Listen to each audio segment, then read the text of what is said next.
This is the Saturday night Civics and Sovereignty class for the Vocational Science of Freedom, and tonight we are going to be talking about the Declaration of Independence and going to do a little bit of a deep dive on it, and we're also going to be showing the original draft, which is not something that a lot of people have ever seen. And it does read differently than the one that was eventually put down and signed, and I would go so far as to say butchered by the attorneys in the Continental Congress. And we will also explore the fact that most likely Thomas Paine was the one that actually wrote the Declaration of Independence, and I will be playing a clip from a Peace Revolution podcast from Tragedy and Hope, of which a gentleman speaks upon the facts that it was most likely Thomas Paine that wrote the Declaration of Independence and not Thomas Jefferson. And if you'd like to join in Vocational Science Freedom Gilded server, you can do so by going to the Vocational Science Freedom YouTube page and clicking on the banner in the upper right hand corner right here, this link, and then you'll be prompted to answer some questions, and then we'll let you in as soon as we get your application. You can also follow Vocational Science Freedom on Odyssey, where we post some classes that we are not allowed to post on YouTube. So with that, I will open up the original draft here of the Declaration of Independence, and we will start off by listening to this section from the Peace Revolution, and it was the episode Common Sense for the 21st Century. So we'll start with this, and then we'll get to reading the Declaration of Independence, the original draft. And he who can calmly hear and digest such doctrine hath forfeited his claim to rationality, an apostate from the order of manhood, and ought to be considered as one who hath not only given up the proper dignity of man, but sunk himself beneath the rank of animals, and contemptibly crawl through the world like a worm. However, it matters very little now what the King of England either says or does. He hath wickedly broken through every moral and human obligation, trampled nature and conscience beneath his feet, and by a steady and constitutional spirit of insolence and cruelty procured for himself an universal hatred. It is now the interest of America to provide for herself. She hath already a large and young family, whom it is more her duty to take care of than to be granting away her property to support a power who is become a reproach to the names of men and Christians. When you can protect primary property and ideas, the American Revolution is irreversible and it becomes complete. And the revolution will then become final. What that means is the society will then finally be turned completely around to freedom. And you never have to fight a tyrant in all this process. You never have to shoot a king or a president. You never have to vote against a dog catcher or any other kind of a fellow in office. You never have to do a thing to oppose, to fight. As the 20th century philosopher Spencer Heath said, he referred to the people who are always opposed as the againsters.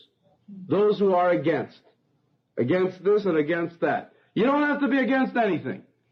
You have to be for a creative, positive achievement of man. Freedom, the self-control of property. When you can do that, who can attack you? Tyranny only can come into existence when people can attack your property successfully. And in the attack on property, you lose your freedom. It's not the attack on tyranny that produces freedom, it's the attack on freedom that produces tyranny. And if you can reconcile your mind to that single revolutionary concept, the second phase of the American Revolution is here. And that carries it even one step higher. And I might add, I predict it's the final and last and supreme step, which will make tyranny completely a thing of the past. Human beings to him are independent and equal beings. And the equality, as I emphasized in the Declaration of Independence, is not an equality of ability or character, but an equality before the laws of nature.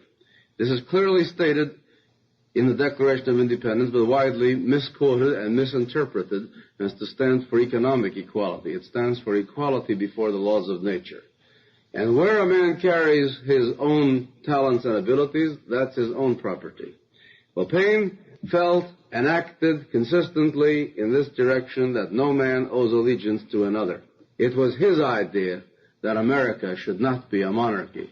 It was not Jefferson's idea or anyone else's, that there was no widespread movement in America prior to Thomas Paine for either independence from Great Britain or for the abolition of monarchy and the substitution, therefore, of a form of social organization wherein independent individuals are sovereign over their government.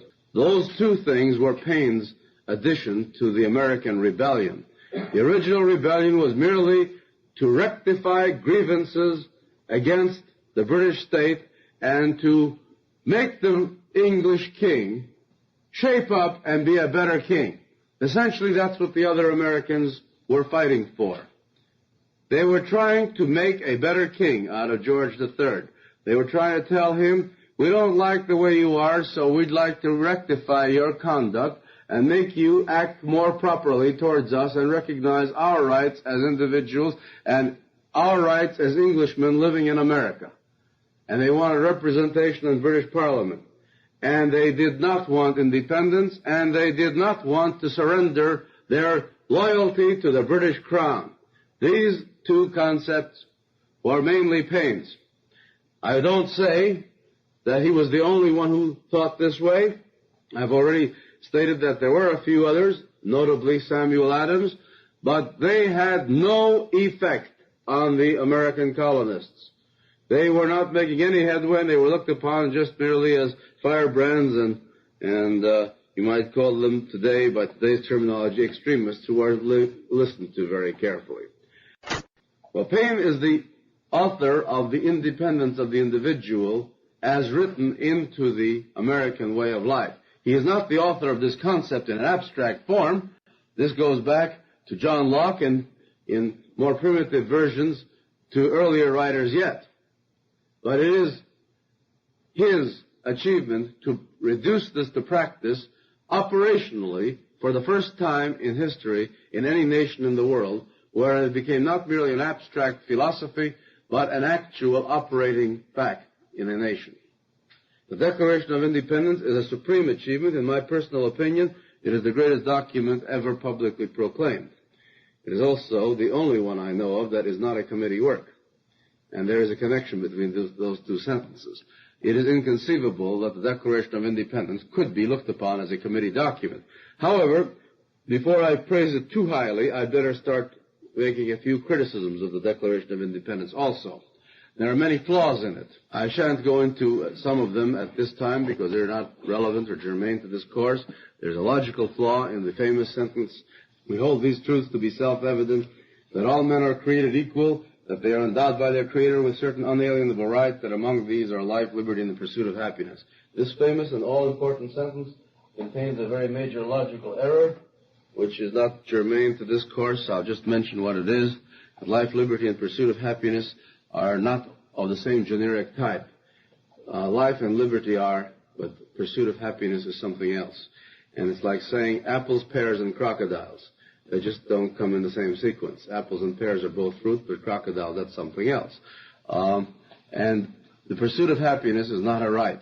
However, it's not a serious error. For the 18th century, it's a very supreme achievement. This is not the problem of the Declaration of Independence that I'm alluding to. This is actually, it sounds very nice and poetic, or life, liberty, the pursuit of happiness. It would sound even better if it said life, liberty, and property, but that couldn't be added, I might add.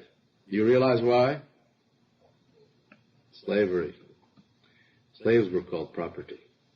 And they were called, the human beings who were unfortunate enough to be slaves were called property by their masters. And this was part of the American way of life at that time.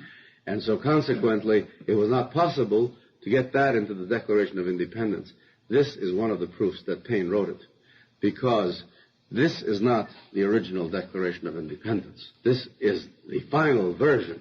Now, this is where I'm coming to the real criticism. The Declaration of Independence in its final form, which we all admire, is not as good as it was in its original form, in its rough draft form. It was far, far superior, and as an illustration of that, for example, let me read you how it originally was written. For example, that sentence that I just read you was originally written this way.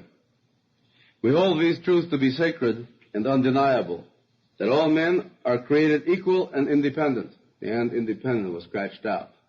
That from that equal creation they derive in rights inherent and inalienable, among which are the preservation of life and liberty and the pursuit of happiness. There are other changes of great importance. One of the major changes, ladies and gentlemen, is that the Declaration of Independence in its original form deals with slavery. The final form does not. In the original form, the Declaration of Independence deals with slavery. It has this to say on it. He has waged cruel war against human nature itself, violating its most sacred rights of life and liberty in the persons of a distant people who never offended him, captivating and carrying them into slavery and in another hemisphere, or to incur miserable death in their transportation thither. This piratical warfare, the opprobrium of infidel powers, is the warfare of the Christian King of Great Britain.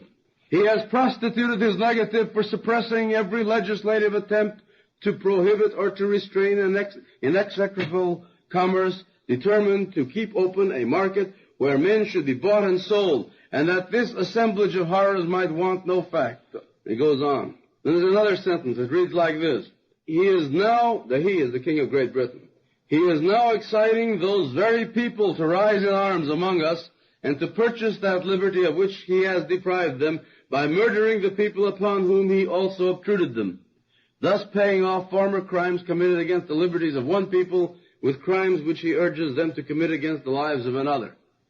Not only does he denounce slavery, he denounces the king for encouraging the slaves to rise up against the whites and make civil war, which incidentally the current state is also doing.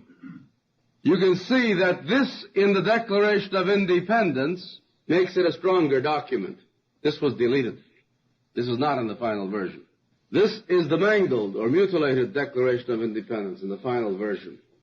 Even after Congress had passed and published a declaration of the causes and necessity of taking up arms and had appointed George Washington Commander-in-Chief, the resolution contained this statement, quote, "We have not raised armies with ambitious designs of separating from Great Britain." This is from the resolution that made him Commander-in-Chief. I'll read that again. Quote, "We have not raised armies with ambitious designs of separating from Great Britain. We shall lay them down when hostilities shall cease on the part of the aggressors. With an humble confidence in the mercies of the supreme and impartial judge and ruler of the universe, we implore his divine goodness to protect us through this great conflict, to dispose our adversaries to reconciliation on reasonable terms, and therefore to relieve the empire of the calamities of civil war," end of quote. They looked upon this as a civil war, not as a war for independence. And it was to relieve the empires of calamities implicit in this war. The next few I will read you are quotations from individual people of substance. The first one is from a letter from Benjamin Franklin, written on March 22nd, 1775. This is less than 1 month before Lexington and Concord, or the beginning of hostilities. He wrote this letter to his son, speaking of a visit that he, Franklin, had paid to Lord Chatham in London. Franklin writes, quote, "I assured him, having more than once traveled almost from one end of the continent to the other, and kept a great variety of company, eating and drinking and conversing with them freely, I never had heard in any conversation from any person, drunk or sober, the least expression of a wish for separation, or a hint that such a thing would be advantageous to America. He expressed much satisfaction in the assurances I had given him that America did not aim at independence," end of quote, Benjamin Franklin, 1 month before Lexington and Concord. George Washington, in May 1775, this is 1 month after Lexington and Concord, this is 1 month after the rebellion began, of which he was the commander-in-chief. He said, quote, "If you ever hear of my joining any such measures," that means separation, "you may have my leave to set me down for everything wicked," end of quote. This is the father of his country in the fictionalized history books. Now, he may have been the general that won the war, which he was, but he did not think the idea of independence up. That is obvious, because he did not even want independence. He thought it was wicked 1 month after the beginning of hostilities. Jefferson, who is supposed to be the author of the Declaration of Independence, he wrote in a letter dated May 17th, 1776. That's less than 2 months before the Declaration of Independence was officially established as a document of independence. He was only a few days removed from being appointed the member of the committee which was to draft this declaration. This was a few days earlier.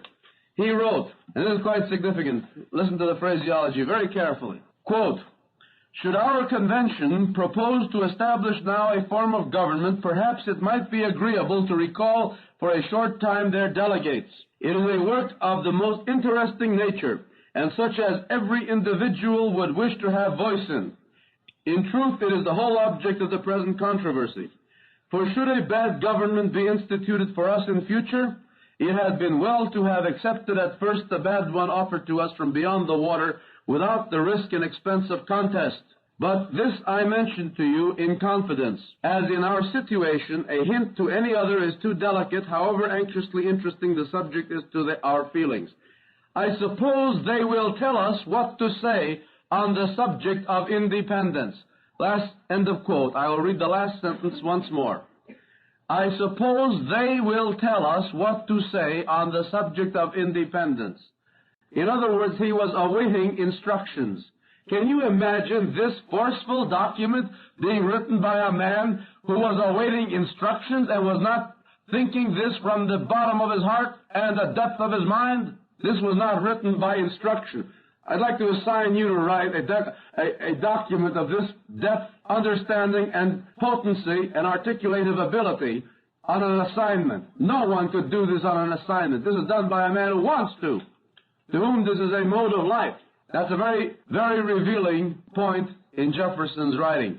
He was awaiting instructions, and that's what he got. He got instructions to draft it, and then he sought an author for it, and he found one. I'll discuss that later.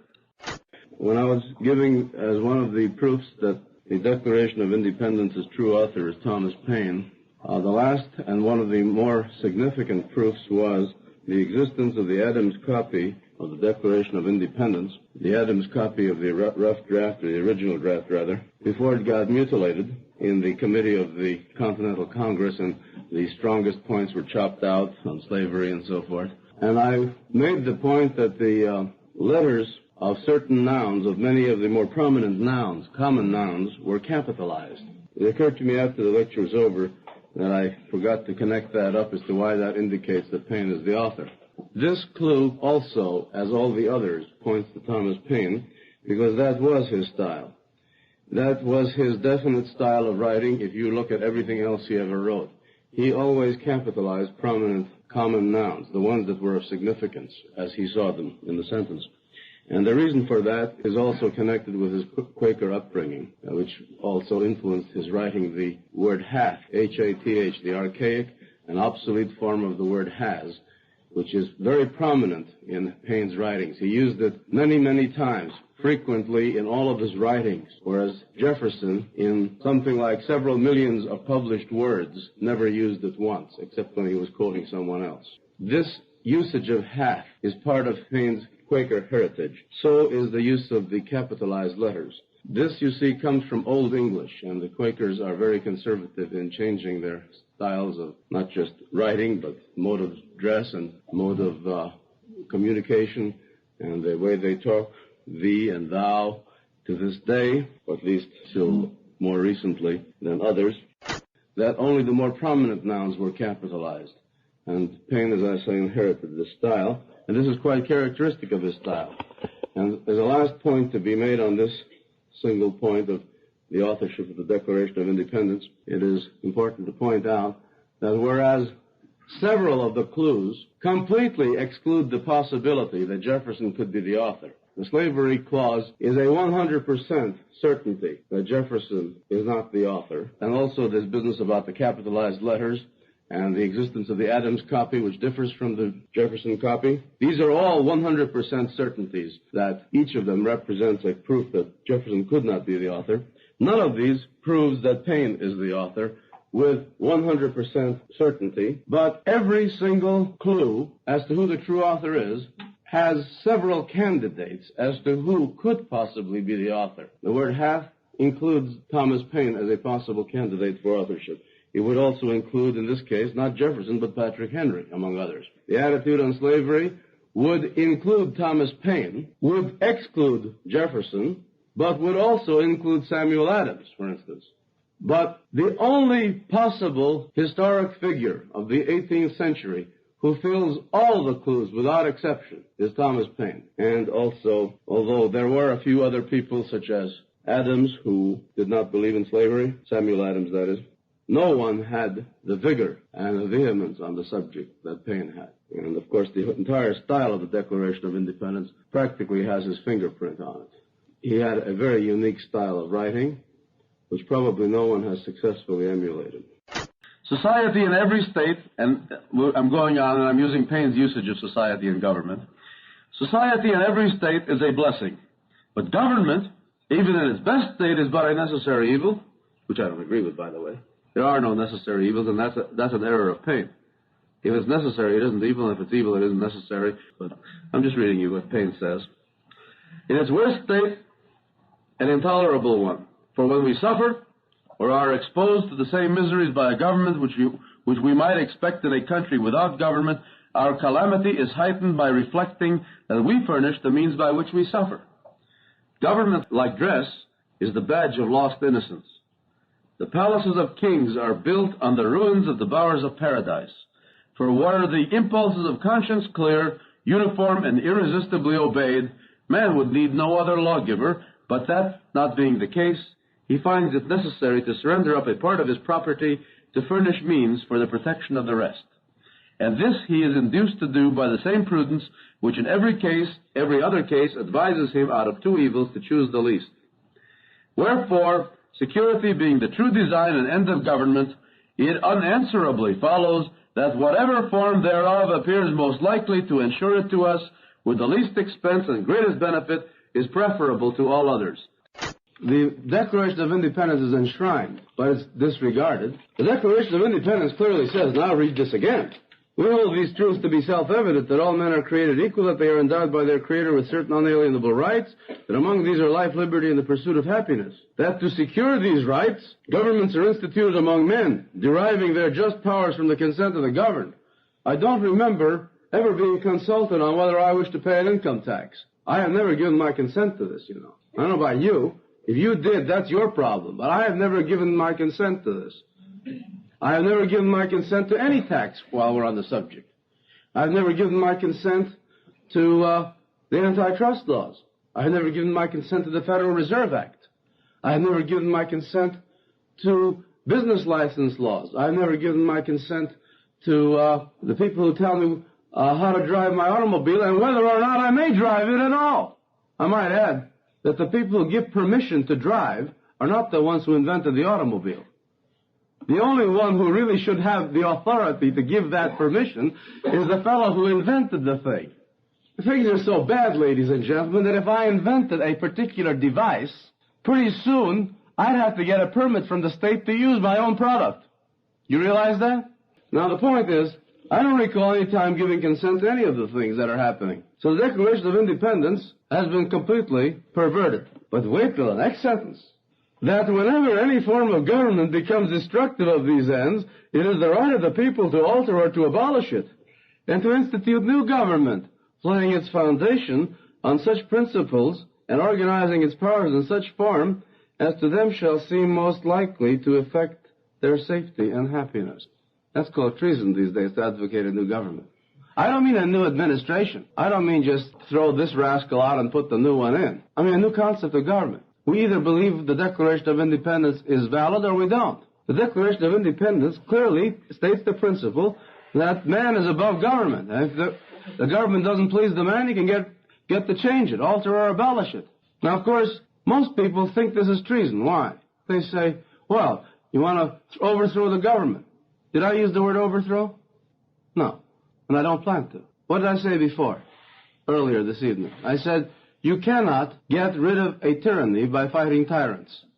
That's strange. That's a paradox, apparently, on the surface. But if you go into this more deeply, the science of volition, you will see that this is a very easily explained and very logical concept. You cannot get rid of tyranny by fighting tyrants, for a very good reason. Tyranny doesn't exist independently of something else, which is more important. There is something else which has to be defined before you know what tyranny is. What's that? It's opposite, freedom. They are not independent of each other. These are not two different things which are at opposite ends of the pole. They are one thing of which the one is a negation of the other. There is only one thing in this world, and that's called freedom in terms of human volition. You either have it or you don't have it. If you have freedom, you don't have tyranny. If you don't have freedom, you have tyranny by default. Now that's a key point. This is an exact reversal of what everyone in the world, to speak of, believes in today. Most people believe the exact opposite of what I just said. I'm going to repeat this. This is that important. Most people believe that if you want freedom, you must get rid of tyranny, because they think tyranny is a real thing, and you must eliminate it and fight it and get rid of it in order to have the other thing called freedom. Whereas, in fact, it's exactly the opposite. The real thing which exists, which has positive existence and reality in the world, is freedom. And if you eliminate that, then you have tyranny by default. So, that was a short clip from the Peace Revolution podcast, Common Sense of the 21st Century. As I said, I posted the link into chat. Actually, it's the whole audio, because what I had to do is I had to go in and clip just those segments talking about Thomas Paine and the likelihood that he was the author of the Declaration of Independence.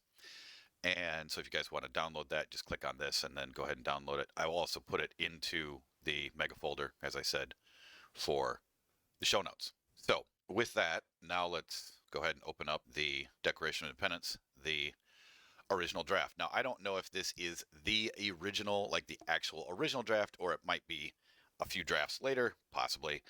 But at least it shows some of the interesting changes which were altered from most likely what Paine originally wrote.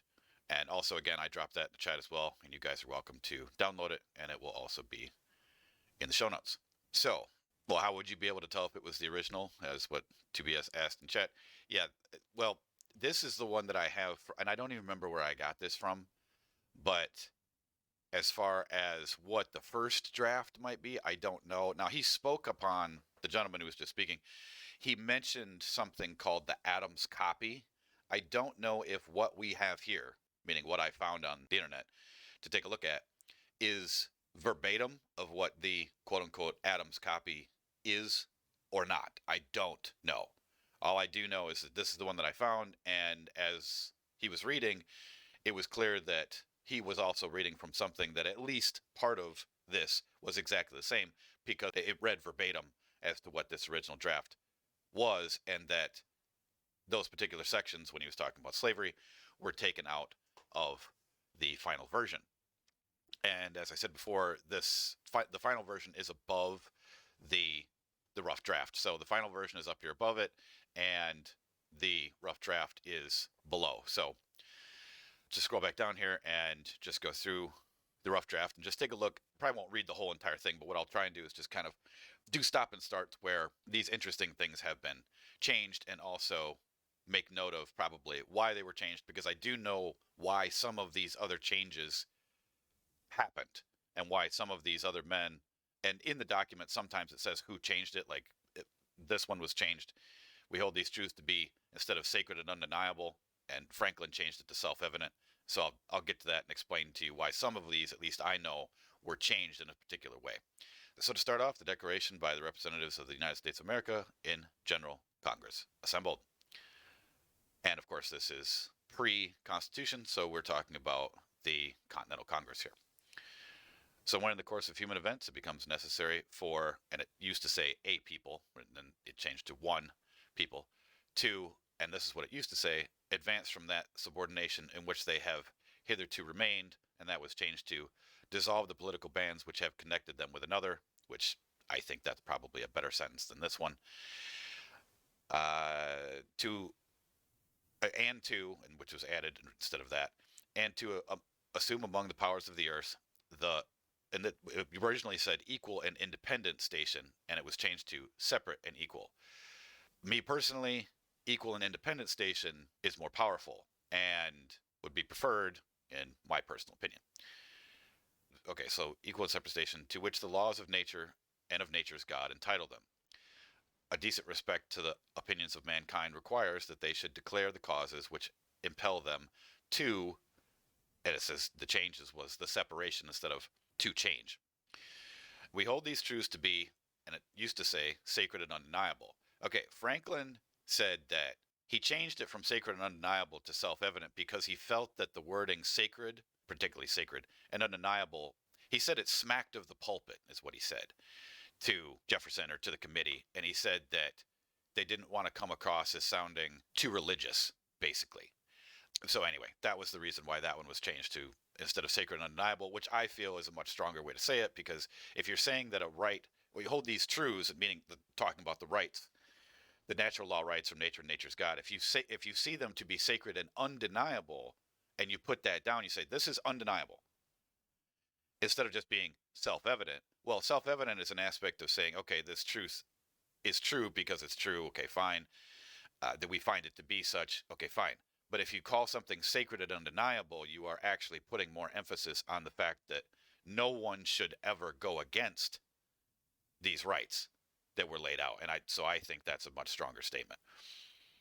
So to continue, that all men are created equal and independent was scratched out, as he mentioned, that they are endowed by their creator, and that used to say from that equal creation they derive in rights inherent and unalienable was changed to that they are endowed by their creator with certain inherent and unalienable rights, that among these are life, liberty, and pursuit of happiness, instead of which are the preservation of life and liberty and the pursuit of happiness. And again, I would say personally that the preservation of life, I believe, is a better way to say that, because it's saying that, I mean, I guess there's nothing taking away from that among these are life, just stating life itself, because you have the right to live and defend that life if someone were to try and take it. But the preservation of life, I feel, is a better way to say that, because it also has more of a feeling and encompasses the idea of castle doctrine, and also it encompasses the idea and the fact and the right that you have to defend someone else's life that you see being threatened, say on the street, or your neighbor, you see somebody actually entering into your neighbor's house with intention, weapon or something, yelling, screaming, whatever, and you know that their intention is to potentially harm your neighbor's life. Well, you have the right to go and defend your neighbor's life. So the preservation of life, I feel, is probably a stronger way to say that. But so life, liberty, and property, pursuit of happiness, as the gentleman said, this is kind of like saying apples, pears, and alligators, because these are not exactly the same kind of thing. But so be it. That to secure these, and it did say ends, but to secure these rights, governments are instituted among men, deriving their just powers from the consent of the governed, which obviously he had a very good point about, that from the foundation of the consent is everything of a government.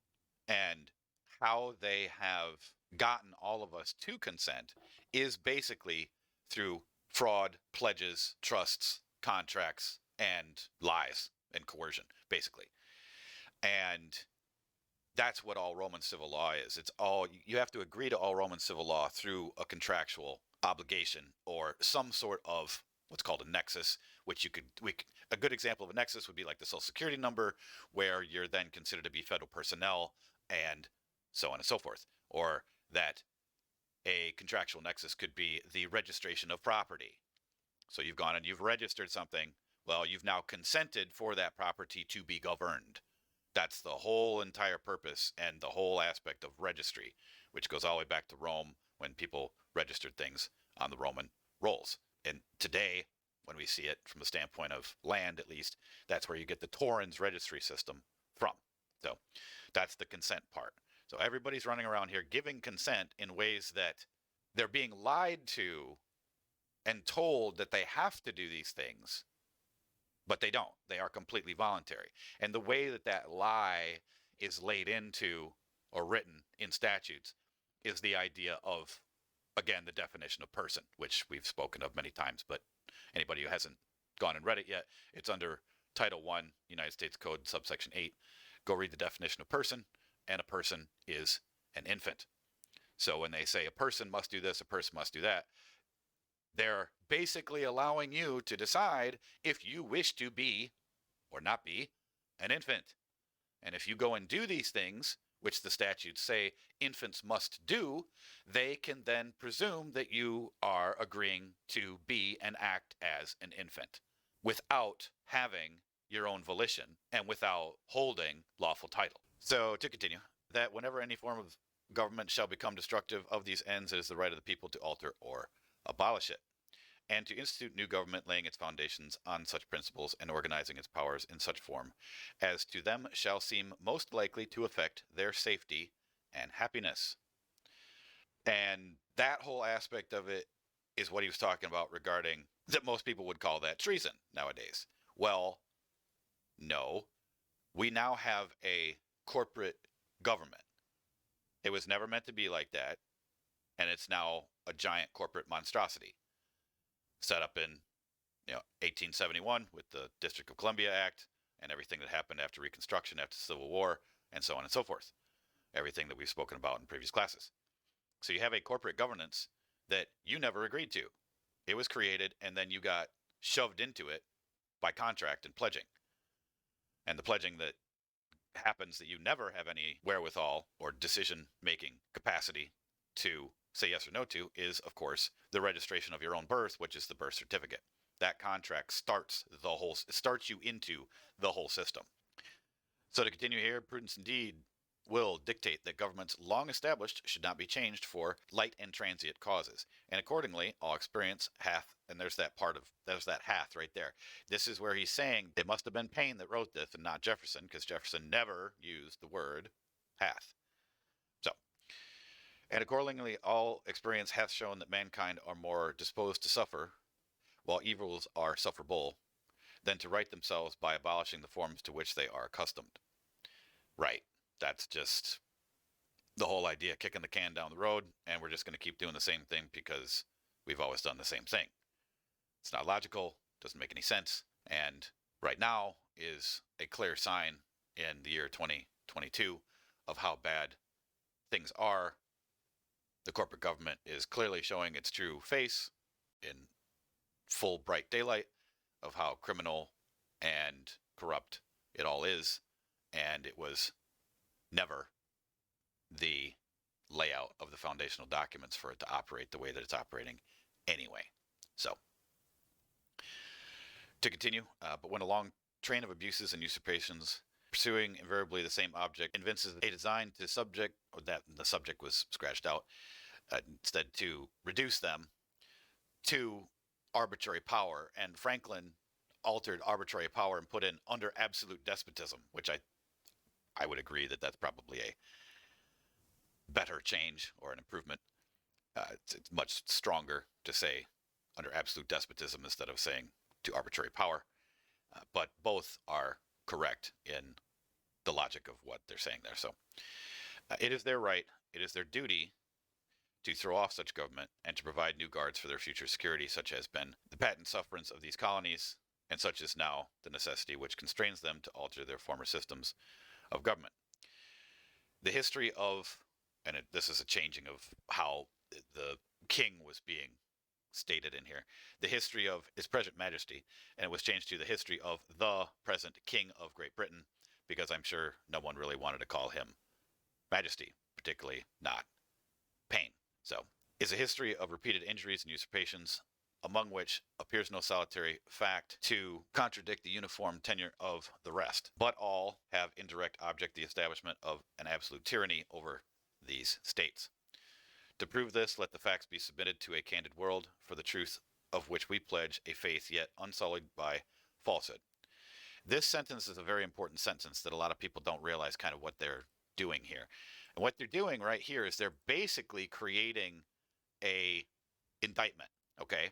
So what they're doing is they're kind of coming together, bringing an indictment and writing, okay, to prove this, let facts, meaning the facts that are going to come after this, be submitted to a candid world, meaning everybody, for the truth of which we pledge a faith yet unsullied by falsehood. So they're saying no one can deny what this is, what he's been doing, and this is what he's been doing. And then it goes into a very long laundry list of grievances, of which I will basically skip down. I'm just going to skip down to the place where he was talking about the slavery part was actually removed.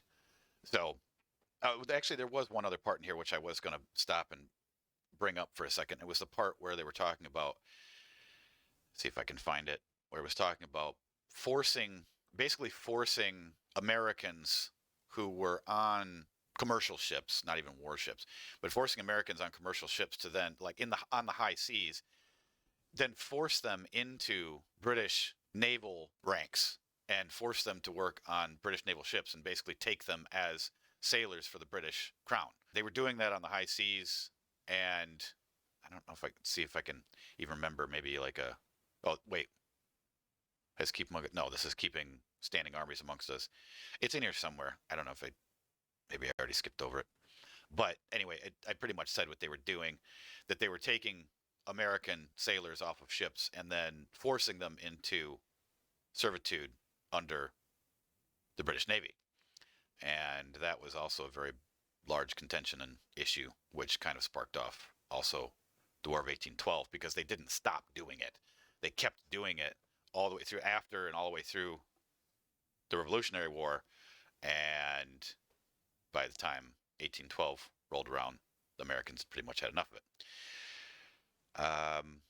Okay, this part right here. This is the part of slavery that he was talking about. He has waged cruel war against human nature itself, violating its most sacred rights of life and liberty in the persons of a distant people who never offended him, captivating and carrying them into slavery in another hemisphere, or to incur miserable death in their transportations hither.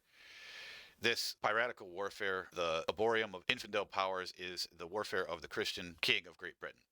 Determined to keep an open market where men should be bought and sold, he has prosecuted his negative for suppressing every legislative attempt to prohibit or to restrain this exorbitant commerce. And then this part was actually, it was struck out, but it was moved down here. Determining to keep an open market where men should be bought and sold. This was actually put up here. And then this assemblage of horrors might want no fact of distinguished to die. He has now excited those very people to rise in arms against us, meaning the slaves, and to purchase that liberty for which he has deprived them by murdering the people upon whom he has also obtruded them, thus paying off former crimes which he urges them to commit against the lives of another. In every stage of these oppressions, we have permitted the redress in most humble terms. Our repeated petitions have been answered only, and Franklin added, only by repeated injury. That's a good point, because he's making the argument that the English crown and the English government and the king never did anything that was for the colonists when they kept sending the petitions. They just kept getting repeated injury. A prince whose character is thus marked by every act which may define a tyrant is unfit to be the ruler of a people who means to be free. Exactly. Future ages will scarce believe that the hardness of one man adventured within the short compass of 12 years only, and this was then changed here. It used to say, on so many acts of tyranny without a mask, to build a foundation so broad and undistinguished for tyranny, over a people fostered and mixed in principles of, and it was changed from liberty to freedom.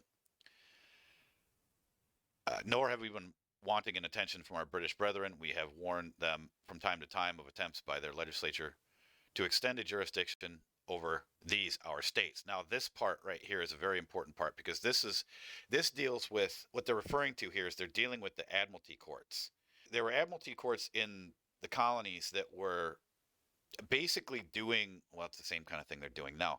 They were taking cognizance of cases that they didn't have actually any lawful right to do so, and this was this slow boiling of the frog of continuing to try to bring maritime admiralty law onto the land. So that's basically what this is referring to.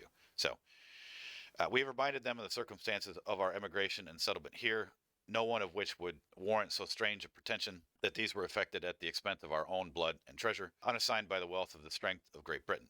It is constituting indeed our several forms of government. We had adopted one common king, thereby laying a foundation for perpetual league and amity with them, but the submission to their parliament was no part of our constitution, nor ever in idea of history may be credited, and we appealed to their native justice and magnanimity, as well as the ties of our common kindred, to disavow these usurpations, which were likely to interrupt our connection and correspondence. They too have been deaf to the voice of justice and of consanguinity. Okay. They have been deaf to the voices of justice and of consanguinity. So consanguinity is in the aspect of blood, property, and the right of the heir to have it. This is also slightly in reference to what they were still trying to do, even though by this time they had ended the Court of Wards and Liveries. The attorneys were still doing everything they possibly could to basically control people through this aspect of probate court, and now in different ways. I don't exactly know 100% how exactly they were doing it in the colonies. I just know that it was a continued practice, which of course it is today, because now they're running everything through probate court, because all of our estates are being administered through these inferior probate courts. So, to continue, and when occasions have been given them by the regular course of their laws of removing from their councils the distributors of our harmony, they have by their free election reestablished them in power. At this very time, too, they have permitting their chief magistrate to send over not only soldiers of our common blood, but Scotch and foreign mercenaries. Now, this foreign mercenaries part, this is the Hessian mercenaries. So this would be Prussian is another name for it. They were called Hessian back then. So this is Prussian mercenaries to invade and destroy us instead of deluge us in blood. I mean, that's pretty strong language too. This sounds more like pain, definitely. To invade and destroy us, and so Franklin changed that. These facts have been given the last stab to agonizing affection, and mainly spirit bids us to renounce forever these unfeeling brethren. We must endeavor to forget our former love for them, and hold them as we hold the rest of mankind, enemies in war, in peace, friends. We might have been free and a great people together, but a communication of grandeur and freedom, it seems, is below their dignity. Be it so, since they will have it. The road to glory and happiness. Oh, it just was moved over. Okay, so the road to happiness and to glory is open to us too. We will climb it apart from them in a separately, that probably just says separate. I don't know why would that be separately state, but okay, in a separate state, in acquiesce in the necessity which denounces our eternal separation. Instead of saying everlasting adieu, that's kind of like a joke, and that definitely sounds more like pain being kind of funny. So yeah, so our eternal separation, exclamation mark, that we're done with you, and that's it, we're out of here. We therefore, the representatives of the United States of American General Congress assembled, do, in the name and by the authority of the good people of these states, reject and renounce all allegiance and subjugation to the kings of Great Britain, and all others who may hereafter claim by, through, or under them. We utterly disavow and break off, which was X'd out, all political connection with, heretofore have, I don't know what that word is, that might be a misprint, or I don't even know how to pronounce it, subsidized between us and the people or Parliament of Great Britain, and do finally we do assert and declare these colonies to be free and independent states. So this is an aspect of reject and renouncing all allegiance and subjugation. So this is basically what you're doing in the same way when you're doing the Vocational Science Freedom Status Doc set, because under the Expatriation Act, you're doing the same thing and saying, look, I'm expatriating from this creature called the United States Federal Corporation, and I am being one of the people and returning myself as a sovereign and a de jure lowercase s state, uppercase C citizen of the United States of America, or one of the several states of the Union is the better way to say that. But so it's the same idea. You have the same right to do it as the colonists did back then from this asshole. And as free and independent states, they, and it was scratched out, shall hereafter to have full power to levy war, conclude peace, contract alliances, establish commerce, and do all other acts and things which independent states may of right do. and for the support of this declaration, we mutually pledge to each other our lives, our fortunes, and our sacred honor. So this is the pledge that they gave to each other. So they're not pledging it to anything else. They're pledging it to each other to say, I will protect you if you will protect me, my brother. And so therefore we will protect ourselves together in the form of our local militia. That's the point. And that was the pledge that they made to each other. They didn't say we're going to pledge our children to the corporate state. No, they said we're going to pledge these things, our lives and our fortune and our sacred honor, to each other. So that's that. See if somebody had a question. Laporte said, I have a question. All of the U.S. United States Incorporated have been removed from Dun & Bradstreet. Does that imply they're no longer a corporation? I've never tracked down the United States Incorporated on Dun & Bradstreet, but I know this. I know you can track down all the counties and the district attorneys and a lot of judges.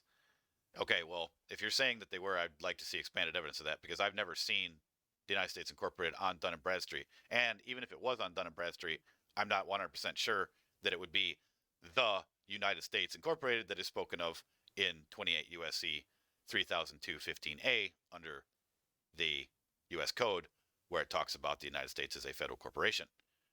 You could create a corporation called the United States and get a Dun & Bradstreet number, and it wouldn't have to be necessarily the same thing. So just be aware of that. So is there any other questions or comments or anything else that anyone would like to talk about regarding the Declaration of Independence? If not, I will, because we're coming up on the hour, I will leave this where it is, and I will let all of you obviously read the differences.